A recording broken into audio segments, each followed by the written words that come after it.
तो नमस्ते दोस्तों, स्वागत है आप सभी लोगों का एक बार फिर अपने YouTube channel dream India study point में। तो आज हम बात करने जा रहे हैं transmission and distribution of electrical power. और आज का जो हमारा टॉपिक है वो है हमारा टावर। आज की वीडियो में हम दो टॉपिक के बारे में बात करेंगे, टावर और कंडक्टर। तो आज कंडक्टर के बारे में भी हम समझेंगे और टावर के बारे में भी। तो वीडियो के अंत तक आप बने रहें। और आप सभी लोगों की जानकारी के लिए बता दें, हमारे यूट्यूब चैनल पर इंग्लिश मीडियम की क्लास स्टार्ट हो चुकी हैं, इंडस्ट्रियल इलेक्ट्रॉनिक एंड कंट्रोल की, और transmission and distribution of system वाले सब्जेक्ट की भी क्लास स्टार्ट हो चुकी हैं। तो आपके जो भी दोस्त इंग्लिश मीडियम में हो तो आप उनको बता सकते हैं, ठीक है। तो आज हम चलिए बात करते हैं टावर। यह लेटिस स्टील पोल का विकसित रूप है। देखिए, लेटिस स्टील पोल जो हमने इससे पहली वाली वीडियो में पढ़ा था, लेटिस स्टील पोल, ठीक है। तो लेटिस स्टील पोल का विकसित रूप है जिसकी ऊंचाई 30 मीटर से अधिक होती है तथा यांत्रिक सामर्थ्य बहुत अधिक होता है। लाइटिंग बिजली के प्रभाव से बचाने के लिए टावर के शीर्ष पर अर्थ वायर लगा देते हैं। जो बिजली होती है उससे बचाने के लिए टावर के शीर्ष पर हम क्या लगाते हैं, अर्थ वायर लगाते हैं, ठीक है। टावर के निर्माण में जस्तीकृत इस्पात का यूज किया जाता है तथा जंग से बचाने के लिए इसमें जो कि है वो पॉइंट कर दिए जाते हैं, ठीक। अब टावर को इस्पात के छोटे छोटे टुकड़ों को बोल्ट तथा बेल्ट करके बनाया जाता है। जो हमारा टावर होता है उसको हम छोटे छोटे जस्ते के टुकड़े होते हैं उससे बनाते हैं, ठीक है। बोल्ट करके, नट बोल्ट से कसके तथा बेल्डिंग करके हम इस टावर को बनाते हैं। देखिए, ये आपका टावर का चित्र, ये आपके हैं आर, ये वाई और वी, दो तार आपके जाएंगे, ठीक है इससे। तो ये आप इसका डायग्राम देख ले टावर का। अब हम बात करते हैं क्लासिफिकेशन ऑफ टावर। टावर हमारे कितने प्रकार के होते हैं। तो देखिए, इनके बारे में आपको पढ़ना नहीं है, इनके बारे में आप केवल जान ले एक बार कि टावर कितने प्रकार के होते हैं, ठीक। तो देखिए, विभिन्न कारकों के आधार पर टावर को निम्न प्रकार से विभाजित किया जा सकता है। जो हमारा टावर है उसको निम्न प्रभाव के आधार पर निम्न प्रकार से विभाजित हमने किया है। देखिए, अकॉर्डिंग टू बेस के अनुसार नैरो बेस टावर, और दूसरा जो कि हमारा आता है वो है ब्रॉड बेस टावर। दूसरा है अकॉर्डिंग टू सर्किट के अंतर्गत आपके आते हैं सिंगल सर्किट टावर और डबल सर्किट टावर। तीसरा आपका है according to number of tower. तो पहला है आपका सिंगल टावर, दूसरा डबल टावर। इसके बाद देखिए, आप ये जान ले मफ, कि आपसे मफ क्या होता है। कई बार आपसे प्रश्न पूछा गया है, ठीक है। तो इसको अच्छे से देखिए, मफ क्या होता है। देखिए, यह सपोर्ट को आधार पर ऊर्ध्वाधर रखने के लिए सीमेंट कंक्रीट का बना हुआ आवरण है जो सपोर्ट को बेस से चारों ओर से घेरे रहता है, मफ कहलाता है। देखिए, मफ आपका क्या है, आप जब टावर वगैरह बनाते हैं, ठीक, तो टावर के नीचे आप वहाँ पे टावर के अगल बगल पाव के अगल बगल आप सीमेंट, गट्टी, इन सब का मिश्रण आप भर देते हैं, ठीक। तो वही है आपका मफ, जो आपकी टावर को बेस से मजबूत करता है, ठीक। बेस को जो टावर के चारों ओर से अच्छे से फिक्स कर देता है, सीमेंट, कंक्रीट, इन सब का मिक्सचर बना के हम उसमें भर देते हैं, उसी को हम क्या कहते हैं, मफ, ठीक है। चलिए, अब हम समझते हैं कंडक्टर क्या है। देखिए, कंडक्टर ट्रांसमिशन लाइन में विद्युत ऊर्जा को एक स्थान से दूसरे स्थान तक ले जाने के लिए कंडक्टर का उपयोग किया जाता है। जो हमारी ट्रांसमिशन लाइन होती है उसको एक स्थान से दूसरे स्थान तक ले जाने के लिए कंडक्टर का उपयोग किया जाता है, ठीक। तो ट्रांसमिशन लाइन में निम्न दो प्रकार के कंडक्टर का उपयोग हम करते हैं, या ट्रांसमिशन लाइन में निम्न दो प्रकार के कंडक्टर होते हैं। एक जो आपका पहला होता है वो होता है सॉलिड कंडक्टर। देखिए, सॉलिड कंडक्टर का आपका ये है चित्र। इसके बाद आपका आता है स्टैंडर्ड कंडक्टर। तो स्टैंडर्ड कंडक्टर का आपका ये है चित्र। अब हम इनके बारे में एकदम डिटेल से पढ़ेंगे, सॉलिड कंडक्टर क्या है और स्टैंडर्ड कंडक्टर आपके क्या हैं, इनके बारे में हम डिटेल से पढ़ेंगे। देखिए, आपके सॉलिड कंडक्टर के अंदर भी आपके 2 या 3 पॉइंट आते हैं, तो आप सभी को अच्छे से पढ़ें, या आपसे पूछने के चांस ज़्यादा हैं। देखिए, सबसे पहले हम पढ़ते हैं सॉलिड कंडक्टर। सॉलिड कंडक्टर क्या है। तो देखिए, यह ठोस चालकों से बने होते हैं तथा ये कंडक्टर कठोर होते हैं। ये जो बने हुए ठोस चालकों से बने होते हैं और ये मजबूत होते हैं। इनको बनाना भी आसान होता है। इनको बनाने में कम लागत लगती है या कम खर्च आता है, ठीक है। इनकी यांत्रिक सामर्थ्य स्टैंडर्ड कंडक्शन से कम होती है। इनका जो यांत्रिक सामर्थ्य होता है वो स्टैंडर्ड कंडक्टर से आपका क्या होता है, कम होता है, ठीक है। अर्थात ये कम लचीले होते हैं और इनमें स्किन इफेक्ट अधिक होता है। इसके बाद हम समझते हैं अब स्टैंडर्ड कंडक्टर आपका क्या है। तो स्टैंडर्ड कंडक्टर ये चालक या ये कंडक्टर ठोस नहीं होते हैं, बल्कि यह पतले पतले चालकों को लपेटकर बनाए जाते हैं। देखिए ये आपके ठोस नहीं होते हैं, ये आपके कई पतले पतले चालक मिलाकर आपका एक कंडक्टर बनाया जाता है, जिसे हम कहते हैं स्टैंडर्ड कंडक्टर, ठीक है। तो इसकी कीमत ज़्यादा होती है, इसका जो यांत्रिक सामर्थ्य है वो भी ज़्यादा होता है। अर्थात ये बहुत लचीले होते हैं और इसमें स्किन इफेक्ट बिल्कुल ना के बराबर होता है, नगण्य होता है, ठीक है। बिल्कुल ना के बराबर इनमें स्किन इफेक्ट आपका जो भी है वो होता है। अब हम पढ़ते हैं आदर्श चालकों के अभिलक्षण, कैरेक्टरिस्टिक ऑफ आइडियल कंडक्टर। देखिए ये आपसे पूछने के चांस हैं, इस चैप्टर में आपका इम्पोर्टेंट है, तो इसको अच्छे से समझें। आदर्श चालक के अभिलक्षण देखिए आपके एकदम सरल तरीके से लिखे हुए हैं। इसमें तनाव उच्च होनी चाहिए, मतलब जो हमारे अच्छे चालक हैं या आदर्श चालक हैं उनके हम मतलब क्या क्या लक्षण हैं या अभिलक्षण हैं कि मतलब जो हमारे चालक हैं वो अच्छे हों। तो देखिए जो हमारे अच्छे चालक हैं उनमें तनाव उच्च होना चाहिए, इनकी रेजिस्टिविटी कम होनी चाहिए, इनकी चालकता ज़्यादा होनी चाहिए, इनमें संक्षारण प्रभाव कम होना चाहिए, ठीक है। और इनकी कीमत जो है वो भी कम होनी चाहिए और इनका भार भी कम होना चाहिए और ये आसानी से उपलब्ध होने चाहिए। देखिए अब इसको अगर सरल तरीके से हम पढ़ें तो देखिए इसकी रेजिस्टिविटी, संक्षारण प्रभाव और कीमत कम होनी चाहिए, ठीक है। और इसकी तनाव उच्च होनी चाहिए और इसमें और ये आसानी से उपलब्ध होने चाहिए, ठीक है। 3 या 4 पॉइंट में आपको ये पूरे 7 पॉइंट याद हो गए। क्या? इसकी रेजिस्टिविटी, संक्षारण प्रभाव और कीमत कम होनी चाहिए, 3 पॉइंट आपके निपट गए, ठीक है। इसके बाद आता है इसमें तनाव उच्च होना चाहिए और इसकी ये आसानी से जो कि हमें उपलब्ध होने चाहिए, ख़त्म। इसके बाद आते हैं हमारे टाइप ऑफ कंडक्टर, मतलब कंडक्टर कितने प्रकार के होते हैं। गुणों के आधार पर कंडक्टर केवल 2 प्रकार के होते हैं, कॉपर कंडक्टर और एल्यूमिनियम कंडक्टर। देखिए कॉपर कंडक्टर और एल्यूमिनियम कंडक्टर के अंतर्गत आपको 2 या 3 पॉइंट पढ़ाए जाएंगे दोनों में, तो वो भी इम्पोर्टेंट ही है। आप केवल कॉमन कंडक्टर अगर लिख रहे हैं तो उसके अंतर्गत की पॉइंट भी ज़रूर से लिखें। देखिए हम पढ़ते हैं कॉपर कंडक्टर। तो आपके ये है कॉपर कंडक्टर। कॉपर कंडक्टर की विद्युत चालकता उच्च होती है तथा उच्च तन्य सामर्थ्य के कारण कॉपर कंडक्टर का प्रयोग ओवरहेड ट्रांसमिशन में किया जाता है। किसके कारण?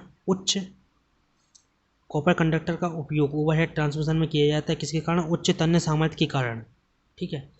यह भी निम्न 2 प्रकार के होते हैं। देखिए कॉपर कंडक्टर भी आपके 2 प्रकार के होते हैं। एक तो है आपका टाइप ऑफ कंडक्टर, कितने प्रकार के होते हैं? तो कंडक्टर आपके होते हैं 2 प्रकार के, कॉपर और एल्यूमिनियम। अब कॉपर कंडक्टर के अंतर्गत भी आपके 2 और हैं आपके। अब देखिए कॉपर कंडक्टर के अंतर्गत हम पढ़ेंगे standard hard drawn copper conductor, ठीक है। तो कॉपर कंडक्टर का करंट डेंसिटी हाई होने के कारण, कॉपर कंडक्टर की है वो जो करंट डेंसिटी हाई होने के कारण इन्हें पतले वायर में यूज किया जाता है। इनका उपयोग जो है वो पतले वायरों में ज़्यादा किया जाता है, परंतु इनमें कोरोना लॉस ज़्यादा होता है, इनमें जंग कम लगती है और इनमें तनाव सामर्थ्य कम होता है। इसका जीवन काल भी कम होता है। किसका? कॉपर कंडक्टर, ठीक है। इसका जीवन काल कम होता है। उपर्युक्त कंडक्टर महंगा होने के कारण इसका प्रयोग ट्रांसमिशन लाइन में नहीं किया जाता है। देखिए आपका स्टैंडर्ड हार्ड कॉपर कंडक्टर होता है, इसका उपयोग ट्रांसमिशन लाइन में नहीं किया जाता है क्योंकि ये काफ़ी महंगा होता है। इसके बाद हम कॉपर कंडक्टर के अंतर्गत पढ़ेंगे जो दूसरा है हमारा बी पॉइंट, ये है आपका कैडमियम कंडक्टर। कैडमियम कंडक्टर के अंतर्गत देखिए कॉपर कंडक्टर्स में 2 से 3% कैडमियम धातु या कंडक्टर मिलाने से कॉपर की चालकता 16 से 18% बढ़ जाती है। देखिए जब हम कॉपर कंडक्टर में कैडमियम धातु मिला देते हैं तो इसकी जो चालकता है वो 16 से 18% तक बढ़ जाती है, ठीक है। तो 40-50 बढ़ जाती है और इसकी तनाव शक्ति 40 से 50% तक बढ़ जाती है। इसकी जो तानने की शक्ति होती है, ठीक है, तन्यता, वो आपकी 40 से 50% तक बढ़ जाती है, जिससे दो पोल के बीच की दूरी ज़्यादा की जा सकती है। मतलब दो पोल जो दो खम्भे होते हैं, जब ये ज़्यादा तनेगा तो दो पोल के बीच की दूरी भी ज़्यादा हो जाएगी, ठीक है। तो दो पोल के बीच की भी दूरी ज़्यादा की जा सकती है। इससे कॉपर का जीवन काल बढ़ जाता है, क्योंकि कैडमियम को कॉपर में मिला देने से इसमें जंग नहीं लगती। जब हम कैडमियम को कॉपर में मिला देते हैं तो इसमें जंग भी नहीं लगती, किसमें, कॉपर में नहीं लगती, ठीक है। इसका धातु घनत्व ज़्यादा होता है, जिससे कॉपर लॉस बढ़ जाता है। किसका ज़्यादा होता है? कैडमियम का जो हमारा घनत्व होता है वो ज़्यादा होता है, जिससे हमारा कॉपर लॉस जो कि है वो बढ़ जाता है। देखिए, एक लाइन और हम पढ़ लें कैडमियम में। तो कैडमियम धातु महंगे होने के कारण प्रयोग में नहीं ली जाती है। मतलब जो कैडमियम धातु होती है वो भी कॉपर की तरह महंगी ही होती है, इसलिए हम इसका इस्तेमाल नहीं करते हैं, ठीक है। और हम पढ़ते हैं एल्यूमिनियम कंडक्टर। तो देखिए, एल्यूमिनियम कंडक्टर का आपका इस्तेमाल बहुत होता है और एल्यूमिनियम कंडक्टर आपसे पूछा भी कई बार गया है। तो देखिए, एल्यूमिनियम कंडक्टर, कॉपर की तुलना में एल्यूमिनियम कंडक्टर हल्का व सस्ता होता है। देखिए, कॉपर आपका महंगा आता है, कॉपर का जो तार होता है वो आपका महंगा आता है, और एल्यूमिनियम का तार जो आपका आता है वो सस्ता आता है। देखिए, आपकी जानकारी के लिए मैं बता दूं, जो आपके ट्रांसमिशन लाइन है वो हमेशा आपकी एल्यूमिनियम की बनाई जाती है।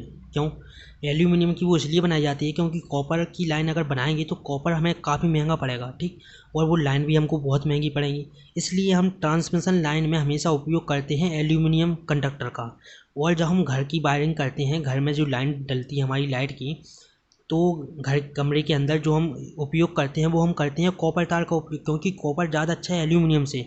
लेकिन कॉपर महंगा आता है और एल्यूमिनियम सस्ता आता है, ठीक। तो ट्रांसमिशन लाइन में जो तार हमको चाहिए होता है बहुत ज़्यादा चाहिए होता है, इसलिए हम एल्यूमिनियम तार का उपयोग ट्रांसमिशन लाइन में करते हैं, ठीक। अब हम पढ़ते हैं, देखिए, एल्यूमिनियम कंडक्टर। तो कॉपर की तुलना में एल्यूमिनियम कंडक्टर हल्का व सस्ता होता है। इसकी विद्युत चालकता तथा तनाव शक्ति कॉपर से कम होती है। इसकी जो विद्युत चालकता होती है और तनाव शक्ति होती है या तन्यता होती है वो कॉपर से क्या होती है, कम होती है। ये भी निम्न दो प्रकार के होते हैं। ये भी मतलब निम्न दो प्रकार के नहीं, सॉरी, ये भी निम्न प्रकार के होते हैं, मतलब 3 या 4 प्रकार के आपके ये भी होते हैं। इसके अंतर्गत आपका पहला आता है standard hard drawn aluminium conductor. इसकी चालकता कॉपर से 30% कम होती है। इसकी जो चालकता होती है वो कॉपर से क्या होती है, 30% कम होती है। एल्यूमिनियम कंडक्टर के हल्के होने के कारण कम कीमत में सपोर्ट को बनाया जा सकता है। देखिए, इसकी जो कीमत होती है वो कम होती है, तो सपोर्ट को बनाया जा सकता है कम कीमत में, ठीक है, जिससे कीमत में कमी आ जाती है। इसके हल्के होने के कारण दो पोल के बीच की दूरी को बढ़ाया जा सकता है, परंतु इससे झोल या सैग आ जाता है, सैग बढ़ जाता है, मतलब झोल बढ़ जाता है। जो जब हम बढ़ाएंगे दोनों के बीच की दूरी तो लाइन जो हमारी है वो नीचे की साइड आएगी, जिससे हम कहते हैं झोल। इसके बाद हम पढ़ते हैं aluminium conductor steel reinforce conductor, या हम इसको कह सकते हैं ACSR, aluminium conductor steel reinforce conductor. इसमें स्टील की मात्रा मिलाने से इसकी तनाव शक्ति बढ़ जाती है। देखिए, हमने क्या मिलाया था, उसमें हमने मिलाया था, इसमें हमने कॉपर मिलाया था, और इसमें हम क्या मिलाएंगे, स्टील मिलाएंगे। किस में मिलाएंगे हम, ACSR में, एल्यूमिनियम कंडक्टर स्टील रेनफोर्स में हम क्या मिलाएंगे, स्टील। इसमें स्टील की मात्रा मिलाने से इसकी तनाव शक्ति बढ़ जाती है, मतलब इसकी जो तनने की क्षमता होती है या तन्यता होती है वो हमारी क्या होती है, बढ़ जाती है वो, ठीक है। तथा और जस्तीकृत करने से इसमें संक्षारण प्रभाव को कम किया जा सकता है। मतलब इसको और अगर हम जस्तीकृत कर दें तो इसको जंग लगने से भी बचाया जा सकता है, संक्षारित होने से बचाया जा सकता है। इस प्रकार के एल्यूमिनियम कंडक्टर को जिसमें स्टील तथा जस्ता मिले होते हैं, इस प्रकार के जो एल्यूमिनियम कंडक्टर होते हैं जिसमें क्या स्टील या जस्ते मिले होते हैं, उसे हम ACSR कंडक्टर कहते हैं। ACSR क्या, aluminium conductor steel reinforce conductor कहते हैं। इसका उपयोग लंबे ट्रांसमिशन में किया जाता है। देखिए, जो लंबे ट्रांसमिशन होते हैं, जैसे जो 30 फुट 40 फुट ऐसे जो लंबे ट्रांसमिशन होते हैं, तो हम उसमें किसका उपयोग करते हैं, इसी का उपयोग करते हैं, aluminium conductor steel reinforce ACSR का उपयोग करते हैं लंबे ट्रांसमिशन में। इसका भार कम होने तथा तनाव शक्ति अधिक होती है। इसका जो भार होता है वो कम होता है और जो तानने की शक्ति होती है वो ज़्यादा होती है। इसके बाद हम जो सी पॉइंट पढ़ेंगे वो है अपना गैल्वेन्स्ड स्टील कंडक्टर। गैल्वेन्स्ड स्टील कंडक्टर में हम पढ़ेंगे इसका उपयोग लंबी दूरी की ट्रांसमिशन में करेंगे तथा जंग संक्षारण से सुरक्षित रखने के लिए इसमें जंग या हम जिसको कहते हैं जस्ता कहते हैं, जंग भी कहते हैं, जंग जेडन को मिला दिया जाता है। इससे इसका जीवन काल 15 से 20 साल बढ़ जाता है। अन्य की अपेक्षा, मतलब अन्य की अपेक्षा क्या, कॉपर की अपेक्षा और ऊपर वाले की अपेक्षा, अन्य की अपेक्षा यह सस्ती होती है। जो कॉपर वगैरह की वायर होती है उसकी अपेक्षा हमारी ये वाली सस्ती होती है तथा इसकी आंतरिक सामर्थ्य ज़्यादा होता है। इसका भार कॉपर कंडक्टर की अपेक्षा कम होता है। अब हम पढ़ेंगे डी पॉइंट एरियल केबल। तो इसका उपयोग डिस्ट्रीब्यूशन लाइन में वहाँ किया जाता है जहाँ आबादी या इमारतें ज़्यादा होती हैं। देखिए इसका उपयोग कहाँ पर किया जाता है, जैसे मोहल्ले वगैरह में किया जाता है जहाँ पर इमारतें ज़्यादा हों या आबादी ज़्यादा हो, ज़्यादा लोग रहते हों, ताकि ये नीचे गिरे तो किसी को भी कोई भी हानि ना हो या कभी बाई चांस ये टूट जाए। Aerial cable, AVC cable, aerial वनिट कंडक्टर, अगर ये बाई चांस कभी टूट जाए तो किसी को भी कोई भी हानि ना हो, ऐसी जगहों पर हम इसका इस्तेमाल करते हैं एरियल केबल का। ठीक है, इसका उपयोग तो जहाँ ओवरहेड कंडक्टर का उपयोग, जहाँ पर ओवरहेड कंडक्टर का उपयोग नहीं किया जाता है, जहाँ पर ओवरहेड कंडक्टर का उपयोग नहीं किया जा सकता है, यह 15 केवी तक की सप्लाई के लिए उपयोग की जाती है। मतलब इसमें जो कि है 15 केवी तक की सप्लाई हम डाल सकते हैं। इस पर प्लास्टिक पदार्थ की कोटिंग की जाती है। इससे कंडक्टिंग मटेरियल के स्थान पर एल्यूमिनियम कंडक्टर का उपयोग करते हैं जिससे भार में कमी आ जाती है। इसका उपयोग 300 मीटर से लेकर 700 मीटर की ओवरहेड ट्रांसमिशन में करते हैं, ओवरहेड ट्रांसमिशन लाइन में करते हैं। ठीक है, इसकी कीमत ज़्यादा होती है।